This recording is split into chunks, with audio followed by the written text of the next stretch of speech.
창업 컨설팅 소개로 오픈하신 분들입니다. 분명히 이분들은 그 창업 컨설팅 소개를 받았다 하면 과도한 중개 수수료가 발생했을 겁니다. 하지만 지금 홈플러스 사태로 인해 매출도 손해보게 되고 여기에 오픈 비용에 들어간 이 비용도 손실을 볼 수밖에 없는 상황이기 때문에 이분들도 분명 비용 손해도 있지만 중개비까지 지급하고 들어간 분들은 엄청난 큰 손해를 보셨을 겁니다.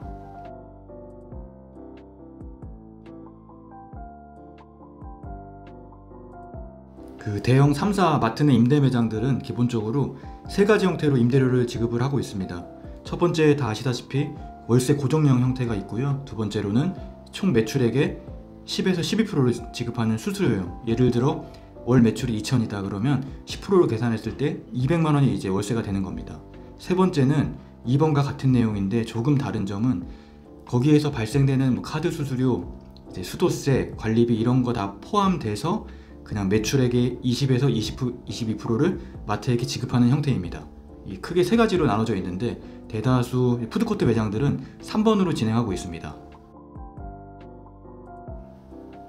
이 수수료 매장은 기본적으로 매출이 커지면 커질수록 이제 임대인에게 유리한 구조입니다. 예를 들어 월세 300이라고 가정해 보겠습니다. 근데 매출을 5천만 원 찍었어. 그럼 임대료가 어떻게 될까요? 그래서 기본적으로 1,000만 원이 이제 임대인이 가져가는 구조입니다. 수도세 관리비 다 임대인이 내는 건 하겠지만, 하지만 반대로 매출이 안 나왔을 때 1,000만 원밖에 안 나왔을 때에는 이제 200만 원만 지급하면 되는 구조입니다. 아까 월세 고정형으로 300만 원 냈을 때보다 100만 원이 좀 손해를 덜 보는 구조입니다. 하지만 여기에도 문제점이 있습니다. 당연히 이제 마트 임대인 측에서도 매출이 안 나왔을 때 많은 수수료를 가져가지 못하기 때문에 미니멈 개런티라는 것을 걸어둡니다. 하지만 여기에도 문제점이 있습니다. 마트 측이나 임대인 측에서도 원하는 매출이 나오지 않아 그만큼 수수료를 못 받는다고 했을 때에는 그쪽에서도 당연히 리스크가 있다고 생각을 할 것입니다. 그렇기 때문에 예를 들어 월 100만 원 팔았다 그러면 20만 원만 마트가 가져가는 게 아니라 정말 못 팔아도 난 최소 이만큼은 줘야 돼 라는 미니멈 개런티라는 게 있습니다. 그게 아까 300만 원이라고 가정하면 최소 월세 250 그 선을 긋고 나서 수수료를 계산하기 때문에 만약 매출이 너무 안 나온다고 했을 때에는 큰 손해를 볼 수가 있습니다. 이번 사태로 홈플러스의 내방객이 줄어들 것은 확실해 보입니다. 그로 인해 그 안에서 운영하시는 푸드코트 매출도 분명히 떨어질 것으로 보여지고요. 이 매출 떨어지는 것은 분명 점주 문제가 아니라 현재 홈플러스의 문제입니다. 그렇기 때문에 혹시 아직까지 미니멈 개런티를 적용하고 있다고 하면 이 부분은 분명 푸드코트 점주님에게 양보해야 할 사안이 맞는 거고요. 수수료도 일정 조정이 필요해 보입니다. 아무쪼록 이번 홈플러스 사태가 잘 해결되길 바라며 이젠 부천 상동점으로 가보겠습니다. 오늘은 최근 뉴스를 뜨겁게 달구고 있는 홈플러스. 그 홈플러스 중에서도 가장 매출이 좋다고 알려졌던 부천 상동점을 다녀왔습니다. 부천 상동은 업무 때문에 한 번씩 왔다 갔다 하는 곳인데요. 예전과는 좀 사뭇 다른 분위기를 느낄 수가 있었습니다. 1층 입구 쪽에는 맥도날드가 있는데요. 맥도날드도 오후 시간임에도 불구하고 사람들이 예전보다 좀 많이 없어진 것을 볼 수가 있었습니다. 지금 보시는 곳은 푸드코트가 있던 자리예요. 다양한 음식을 판매하고 고객들이 식사를 즐길 수 있었던 곳인데 이렇게 의류업체가 임시로 들어와서 영업을 하고 있는 상태입니다. 다른 곳들도 다 의류업체들이 계약 종료가 되면서 임시업체가 운영을 하고 있는 상황이고요. 지금 90에서 70% 할인이라고 써있는 부분이 KFC 자리였습니다. 그리고 지금 눈에 보이시는 곳이 베스킨라빈스였고요. 모두 철수를 한 상태입니다. 베스킨라빈스 빈 장비만 눈에 보이죠? 영업을 종료했다는 안내문만 남아 있습니다. 마트 입구입니다. 1층 마트는 정상 영업을 하고 있다고 나와 있습니다. 가전제품 파는 곳이고요. 전체적으로 보이시는 것처럼 사람들이 많이 없습니다. 쇼핑을 하시는 고객들도 많이 좀 줄었다는 느낌이 들었고요.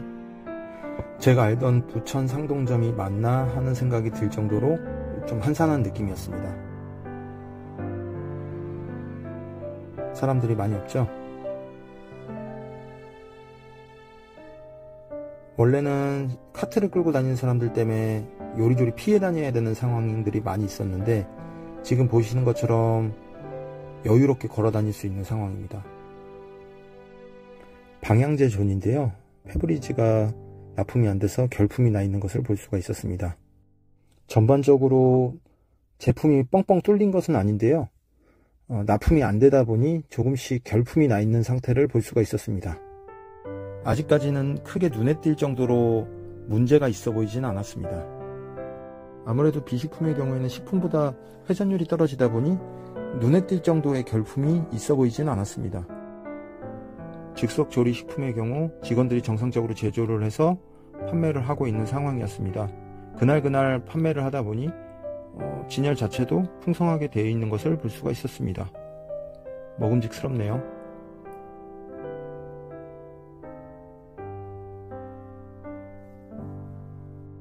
유제품 존입니다.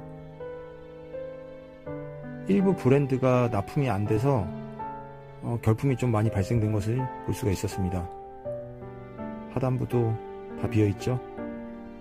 판매가 되고 채워지지 않은 상태입니다. 이제 이마저도 빠지면 완전히 매대가 비어버리겠죠.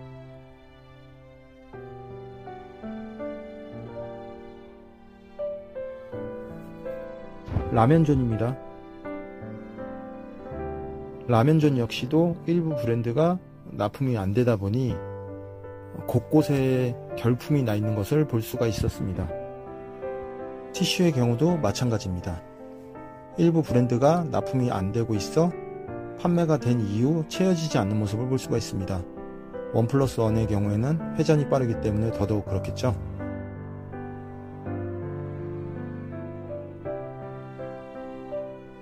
주방 세제 역시도 마찬가지입니다.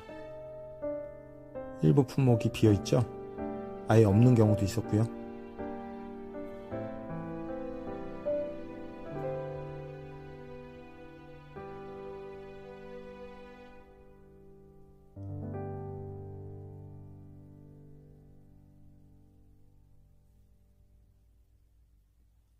생리대 역시도 마찬가지고요. 원 플러스 원은 인기가 많기 때문에 금방 빠졌죠.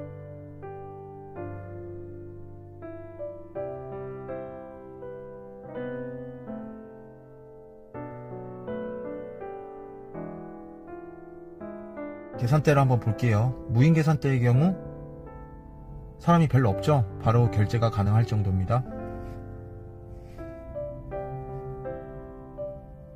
유인 계산대 역시도 특별하게 밀리거나 하는 상황이 아니죠. 바로 결제가 가능한 정도고요. 정말 사람이 많이 없어졌네요. 홈플러스 부천 상동점의 경우 7월에 영업 종료 후 폐점을 하게 되고 47층 주상복합 건물이 올라갈 예정이라고 합니다. 7월 이후에는 더 이상 볼 수가 없겠죠. 안타깝네요. 마트 옆에서 운영하던 통신매장 역시도 영업 종료 후 철수한 상태입니다. 1층의 마트를 제외하고 원래 입점되어 있던 여러 브랜드들은 모두 철수가 되었고 임시로 운영을 할 수 있는 업체들이 들어와서 운영을 하고 있는 상태입니다. 홈플러스에 고용된 인원이 2만 명 가까이 된다고 하는데요. 모쪼록 지금 사태가 해결이 잘 됐으면 하는 바람입니다. 영상이 좋으셨다면 구독, 좋아요, 알림 설정 눌러주시고 다음 영상으로 찾아뵙겠습니다. 감사합니다.